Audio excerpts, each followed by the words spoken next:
One of the biggest issues confronting the world today is the impact that we human beings are having on the planet. Human beings are flying the planet, but they're flying blind. And flying blind is very dangerous. There's a poem by Philip Larkin where he mourns the current state of the world. And then he says, but at least somewhere there'll be a clean ocean untouched by humanity that will always exist. We are poisoning the last wild environment that we had. We receive a lot of our food from the ocean. It's the basis of the environmental system.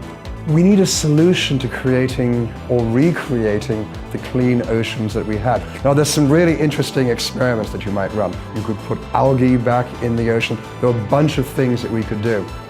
No one wants to run these large geoengineering experiments on a real global scale. What you want is to run them in simulations. And AIs might do that in a way that you could at least begin to experiment with and gain large public support for. The main problem that we have right now is that we don't understand how these systems work, right? Ecosystems are very complex. Everything interacts with everything.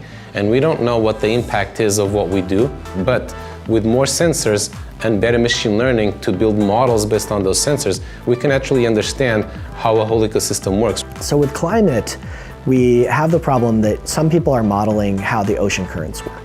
We have other people who are modeling the reflectivity of the ice caps, but we currently don't have a great way to merge all of these independent models together and be able to actually understand it as a global system. So we have more sensors, we have more data, but now we need to use that to have models of how ecosystems function, how different species, down even to individual organisms interact, how the things that we're putting into the atmosphere change the climate, etc., etc. And then we can actually do the following thing, which is we can simulate an ecosystem on a computer, and then we can see what are the impacts of doing different things. And then we can do those things that actually, for example, give us the most gain for what we want while minimally impacting the ecosystem.